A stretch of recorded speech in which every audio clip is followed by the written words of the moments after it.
Good morning students. Previous class में हम लोगों ने वर्क डन का फार्मूला देखा था, जो कि फार्मूला था force work done is equals to force into displacement. ठीक है, ये फार्मूला देखा था। लेकिन ये फार्मूला तभी तक अप्लीकेबल था जब हम किसी ऑब्जेक्ट पर फोर्स लगाएं और उस ऑब्जेक्ट का जो डिस्प्लेसमेंट हो उसी डायरेक्शन में हो। समझ में आया? हम लोग उस फार्मूला को तभी यूज कर सकते थे जब हम किसी ऑब्जेक्ट पर फोर्स लगाएं और इस ऑब्जेक्ट का डिस्प्लेसमेंट जो मोशन हो, डायरेक्शन ऑफ मोशन, उस ऑब्जेक्ट का फोर्स के डायरेक्शन में ही मोशन होना चाहिए, तभी ये फार्मूला अप्लीकेबल था।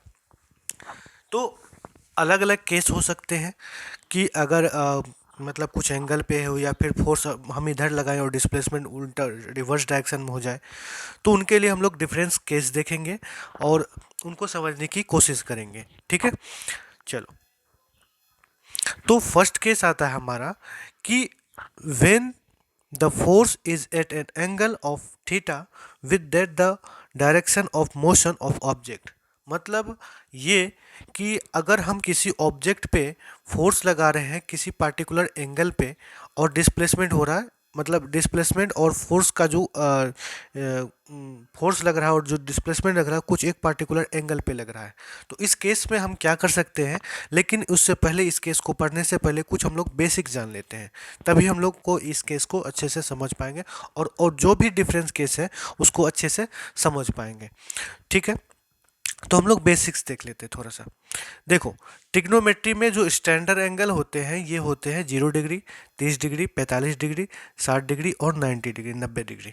ठीक है, आपको बेसिक्स अगर नहीं आता ट्रिग्नोमेट्री कोई बात नहीं, बस ये एंगल्स याद कर लो, आपको हमेशा ये काम आने वाले हैं मैथमेटिक्स में भी। ठीक है, अगर ये आपको एंगल याद नहीं है तो इसको याद कर लो, ये आपको हमेशा याद मतलब कि काम आने वाले हैं जब तक आप पढ़ोगे, मतलब आने ही आने हैं आपको।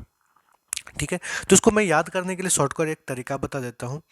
यहाँ पे देखो, साइन साइन जीरो का वैल्यू जीरो, बस एक आपको साइन के याद करने हैं और बाकी आपको आसान से सब याद हो जाएंगे। देखो, साइन जीरो का वैल्यू जीरो होता है, साइन 30 का 1/2, 45 का 1/√2, 60 का √3/2 और 90 का 1 होता है।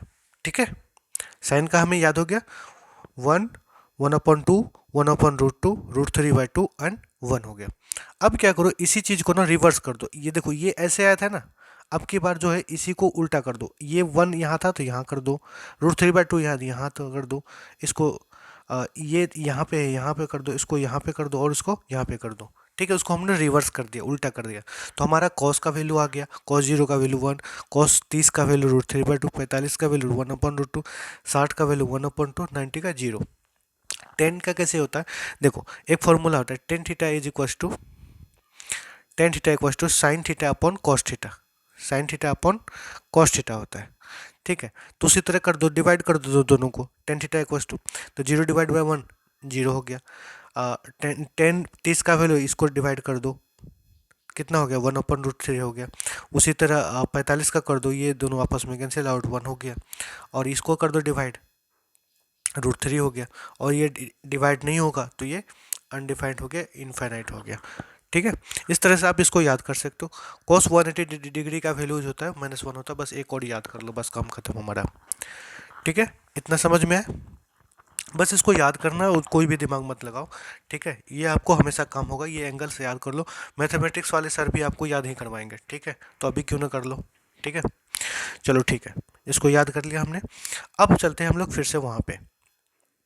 देखो यहाँ पे हो क्या रहा है कि हम जो देखो एक सिनेरियो ले रहे हैं कि कोई एक छोटा सा बच्चा है और ये टॉय कार है, छोटा वाला जो खेलने वाला कार होता है बच्चों वाली, ये टॉय कार है। क्या करते हैं कई बार हम लोग, जब वो चाबी जो देने वाले थे इस जगह पे होती है वो टूट जाती है, तो हम लोग क्या करते हैं, रस्सी बांध देते बच्चे में और इसको खींचना स्टार्ट कर देते थे। ठीक है, तो ये टॉय कार है और ये बच्चा रस्सी से इसको खींचने की कोशिश कर रहा है। ठीक है, अब क्या हो रहा है यहाँ पे, इसको खींचने की कोशिश कर रहा है और क्या हो रहा है, जो कार का जो डिस्प्लेसमेंट है वो एक्स एक्सिस के अलोंग वो मूव कर रहा है और ये जो फोर्स लग रहा है इधर मूव हो रहा है, तो मतलब ये कुछ एंगल पे फोर्स लग रहा है और डिस्प्लेसमेंट आगे की तरफ हो रहा है। यहाँ पे देखते हैं, इस चीज़ को और अच्छे से समझते हैं। ये हमारा वाई एक्सिस है और ये हमारा एक्स एक्सिस है। डायरेक्शन किधर हो रहा है, एक्स एक्सिस के अलोंग, और फोर्स लग रहा है बीचों बीच, और ये है वाई एक्सिस। अब ये फोर्स तो ना एक्स एक्सिस में लग रहा है और ना ही वाई एक्सिस में लग रहा है। तो यहाँ पे हमें क्या करना पड़ेगा, हमें फोर्स को भी, जो फोर्स लग रहा है ये बीचों बीच लग रहा है, इसको हमें एक्स एक्सिस के अलोंग लगाना पड़ेगा। अब इसके लिए हम लोग क्या कर सकते हैं, इसके लिए हम लोग क्या करेंगे, सिंपल सा एक ट्रिग्नोमेट्री यूज करेंगे। देखो यहाँ पे देखो, ये वाली वहाँ पे, यहाँ देखो, ठीक है। देखो हो क्या रहा है, फोर्स किधर है, ये है फोर्स का डायरेक्शन, हमें निकालना है एक्स डायरेक्शन में कितना फोर्स लगेगा। ठीक है, सिंपल हम इसको एक क्या कर लेंगे, एक ट्रायंगल कंसीडर कर लेंगे, ये एक ट्रायंगल है। ठीक है, अब यहाँ पे ये थीटा है, कुछ एंगल पे लग रहा है और ये 90 डिग्री है। देखो देखो, इसको बोलते हैं हम लोग बेस, इसको बोलते हैं हम लोग हाइपोटेनियस, और ये है परपेंडिकुलर। ठीक है, ये हो गया बेस, ये हो गया हाइपोटेनियस, और ये हो गया परपेंडिकुलर। ये हो गया बेस, ये हो गया हाइपोटेनियस, और ये हो गया परपेंडिकुलर। ठीक है, तो यहाँ पे हम कौन सा फॉर्मूला लगाएंगे, देखो हमें एक्स एक्सिस में कितना फोर्स लग रहा है वही क्योंकि ये पर्टिकुलर एक, ना तो एक्स में लग रहा था ना वाई में लग रहा था, हमें एक्स में निकालना है कितना लग रहा है फोर्स। तो हम लोग क्या करेंगे, यहाँ पे कॉस थीटा लगाएंगे। कॉस थीटा का बच्चों अगर नहीं पता है तो बस याद कर देना, बेस अपॉन हाइपोटेनियस होता है। Cos theta is equal to base upon hypotenuse होता है। कॉस थीटा इक्वल टू क्या होता है, बेस अपॉन हाइपोटेनियस। तो बेस में कितना लग रहा है, बेस में है एफ एक्स है, एफ एक्स फोर्स लग रहा है, और अब हाइपोटेनियस में कितना है, ये एफ फोर्स लग रहा है। तो हम लोग वही करा, बेस में एफ एक्स और ये हाइपोटेनियस में एफ लग रहा है। ठीक है, तो हमें एफ एक्स का वैल्यू निकालना था, एक्स डायरेक्शन में कितना फोर्स लगा, तो हम लोग इसको क्या करेंगे, क्रॉस मल्टीप्लाई करेंगे। हम लोग क्या कर सकते हैं, F X is equal to F cos theta, F X is equal to F cos theta. कितना हो गया, F X is equal to F cos theta. तो हम लोग यहाँ पे क्या पढ़ रखे हैं, पहले हम लोग कल जो जो प्रीवियस क्लास में हम लोगों ने पढ़ा था, work done is equal to होता फोर्स इनटू डिस्प्लेसमेंट। अब फोर्स हमारा निकल के आ गया, एक्स डायरेक्शन में कितना लग रहा था, एफ कॉस थीटा फोर्स लग रहा है एक्स डायरेक्शन में। ठीक है, क्योंकि डिस्प्लेसमेंट एस एक्स डायरेक्शन में हो रहा है, इसीलिए हम लोगों ने एक्स डायरेक्शन में निकाला। अगर वाई होता तो वाई भी निकालना पड़ता हमें, लेकिन यहाँ पे डिस्प्लेसमेंट एक्स डायरेक्शन में हो रहा है, एक्स एक्सिस के अलोंग हो रहा है। तो हमने यहाँ पे लिखा force equals to F cos theta, और डिस्प्लेसमेंट के लिए एस लगा दिया, जो ऑब्जेक्ट का डिस्प्लेसमेंट हो रहा है। तो हमने क्या कर दिया, इसको इसी चीज़ को अच्छे से अरेंज करके लिख सकते हैं, एफ एस कॉस थीटा। तो हमारा यहाँ पे क्या हो रहा है, वर्क डन का नया फॉर्मूला निकल के आ रहा है, F S cos theta, W equals to F S cos theta. ठीक है, तो फर्स्ट वाले केस में आप अगर कोई भी एंगल पे अगर कोई ऑब्जेक्ट को फोर्स लगा रहा है और डिस्प्लेसमेंट हो रहा है, तो यहाँ पे हम लोग क्या कर सकते हैं, जो यहाँ पे थीटा है, थीटा का वैल्यू पुट करेंगे, और यहाँ पे आपको टेबल में बता चुका हूँ कौन कौन सा एंगल हो, कौन कौन सा, कॉस का सब सारे वैल्यू आपको पता होंगे, और आराम से पुट करोगे, पुटिंग वैल्यू गेटिंग आंसर, कुछ भी दिक्कत नहीं होगी। ठीक है, हम लोग चलते हैं दूसरे वाले केस की तरफ। दूसरे वाले केस की तरफ क्या है कि यहाँ पे पढ़ो ध्यान से, when force is applied perpendicularly to the direction of motion of the body then work done is equals to zero. जब कोई ऑब्जेक्ट जो डिस्प्लेसमेंट और फोर्स दोनों एक दूसरे के परपेंडिकुलर हो जाए, तो उस केस में जो वर्क डन होगा हमारा जीरो होगा। अब यहाँ पे देखो वो वाली केस है, जब कोई कुली आप ट्रेन से उतरते हो और अपना जो लगेज है वो कुली को देते हो, बाहर टैक्सी स्टेशन जो भी, जहाँ भी ऑटो वगैरह जो भी लेते हो आप, वहाँ पे देते हो। तो कुली क्या करता है, आपका वो सामान आपका सामान जो है सर पे अपना रखता है, ठीक है, और आगे की तरफ मूव करता है, आगे की तरफ ये डिस्प्लेसमेंट कर रहा है, और आप जो है फोर्स किधर लगा रहे हो, ऊपर की तरफ लगा रहे हो। तो इनके बीच में जो एंगल बन रहा है कितना बन रहा है, 90 डिग्री। अब यहाँ पे भी देख सकते हो जो यहाँ पे फोर्स का डायरेक्शन इधर है और डिस्प्लेसमेंट का डायरेक्शन इधर है, और दोनों के बीच में एंगल बन रहा है 90 डिग्री का। तो इस केस में आप क्या लगाओगे, work done is equal to F S cos theta, work done is equal to F S cos theta. तो थीटा के जगह में हम लोग क्या पुट करेंगे, 90 डिग्री, और कॉस 90 का वैल्यू होता है जीरो। कॉस 90 का वैल्यू क्या होता है, कॉस 90 का वैल्यू क्या होता है, जीरो होता है। तो हम लोग यहाँ पे पूरा, अगर यहाँ पे एफ एस इंटू जीरो कर दे तो टोटल टर्म क्या हो जाए, जीरो इंटू एनीथिंग जीरो। तो इस केस में वर्क डन क्या हो जाएगा, हमारा जीरो हो जाएगा। ठीक है, समझ में, जब डिस्प्लेसमेंट और फोर्स का जो डिस्प्लेसमेंट और फोर्स का जो एंगल अगर 90 डिग्री बन रहा है, तो उस केस में वर्क डन क्या हो जाएगा, जीरो बन रहा है, जीरो हो जाएगा हमारा।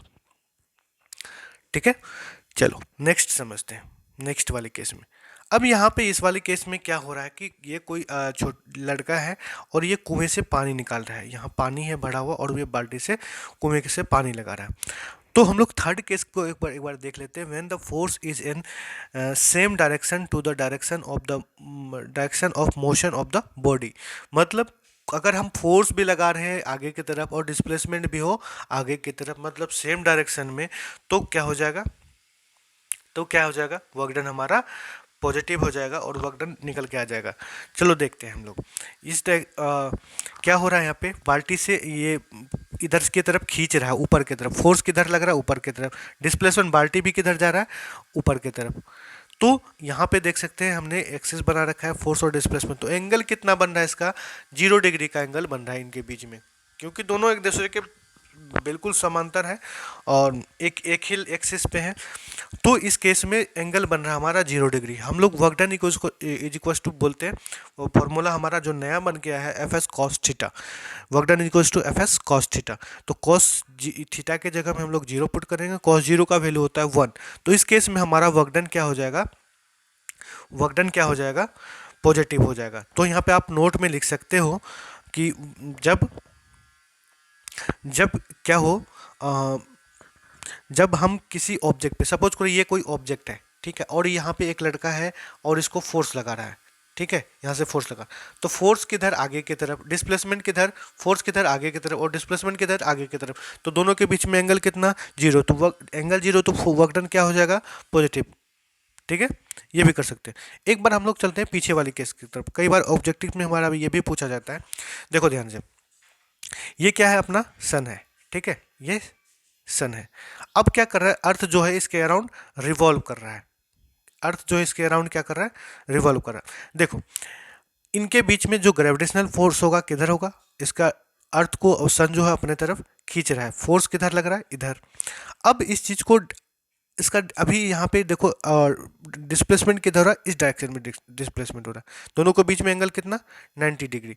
तो मतलब इस केस में भी हमारा क्या होगा, वर्क डन 0। अगर कोई ऑब्जेक्ट अगर सर्कुलर पाथ में और उस पर सेंट्रीपिटल फोर्स लग रहा है, मतलब सेंटर की तरफ फोर्स लग रहा है, और वो सर्कुलर पाथ में मूव कर रहा है, तो उस केस में भी उस ऑब्जेक्ट का वर्क डन क्या होता है, 0 होता है। तो मतलब जो अर्थ है सन के अराउंड जो चक्कर लगा रहा है, वर्क डन क्या है, उस केस में साइंस के अकॉर्डिंग वर्क डन 0 है। तो ये सब चीज़ें याद रखना, बेसिक चीज़ें हैं, कई बार ऑब्जेक्टिव्स में आ जाते हैं। ठीक है, तो हम लोग बात कर रहे थे अलग अलग केस के बारे में। हम लोगों ने यहाँ पे सेकंड केस और थर्ड केस हमको अच्छे से समझने की कोशिश करा। जब फोर्स और डिस्प्लेसमेंट का डायरेक्शन सेम हो जाता है तो वर्क डन क्या हो जाता है, हमारा पॉजिटिव हो जाता है। अगर फोर्स और डिस्प्लेसमेंट जो एक दूसरे पे 90 डिग्री का अगर एंगल बना देता है तो उस केस में जो वर्क डन होता है हमारा 0 हो जाता है।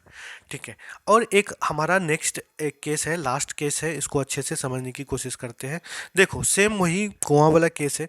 देखो एक वो वाला फोर्स जो हम लोग खींच रहे हैं, जो मस्कुलर फोर्स है, उसको हम लोग अगर नेगलेक्ट कर दें तो एक फोर्स और है जो बाल्टी को अपने तरफ खींच रहा है, वो है force of gravitation. Force of gravitation जो किसी भी ऑब्जेक्ट को अपने सेंटर की तरफ खींचता है, अपने अर्थ जो है किसी भी ऑब्जेक्ट को अपने सेंटर की तरफ खींचता है। हम लोगों ने ग्रेविटेशन चैप्टर में अच्छे से पढ़ा था। तो यहाँ पे देखो फोर्स किधर लग रहा है, ग्रेविटेशन को अगर कंसीडर करें तो फोर्स बाल्टी को अपने नीचे सेंटर की तरफ खींच रहा है। लेकिन हम लोग अगर यहाँ पे बाल्टी का जो डिस्प्लेसमेंट किधर हो रहा है, इधर हो रहा है, आगे की तरफ, ये आगे की तरफ फोर्स इधर। तो इस केस में जो देखो यहाँ पे अगर हम लोग एक्सिस बना के कंसिडर करें तो डिस्प्लेसमेंट किधर हो रहा है, आगे की तरफ, और फोर्स लग रहा है पीछे की तरफ। तो इनके बीच में एंगल कितना बनेगा, इनके बीच में 180 डिग्री का एंगल बनेगा। देखो 180 डिग्री का एंगल बनेगा। तो हम लोगों ने क्या पढ़ रखा है, force is equal to work done is equal to F S cos theta, और थीटा की जगह में हम लोग क्या पुट करेंगे, 180 डिग्री, और कॉस 180 डिग्री का वैल्यू होता है -1। तो -1 इंटू एफ एस करेंगे तो क्या हो जाएगा, -एफ एस हो जाएगा। तो यहाँ पे अगर हम किसी ऑब्जेक्ट में सपोज करो फोर्स लगा रहे हैं आगे की तरफ और डिस्प्लेसमेंट हो जाए पीछे की तरफ, तो इस केस में इस केस में क्या हो जाएगा, हमारा वर्क डन निगेटिव हो जाएगा। तो आप लोग इसको याद रखना, वर्क डन नेगेटिव कब होगा, जब फोर्स और डिस्प्लेसमेंट का डायरेक्शन अपोजिट हो, तो वर्क डन क्या हो जाएगा, निगेटिव होगा। तब तक के आज हमारा जो अलग अलग केस था यहाँ पे चल के हम लोग अच्छे से देखा और डायग्राम और विथ एग्जांपल समझने की कोशिश करा। आई होप आपको समझ में आ गया होगा जो डिफरेंस केस है वर्क डन का, कब पॉजिटिव कब नेगेटिव और कब जीरो हो जाता है, वो अच्छे से समझ में आपको आ गया होगा। ठीक है, अगर कोई भी डाउट होता तो आप हमें व्हाट्सएप पे या फिर यूट्यूब पे कमेंट कर सकते हैं, मैं आंसर ज़रूर करूँगा। ठीक है, तब मिलते हैं हम लोग नेक्स्ट क्लास में।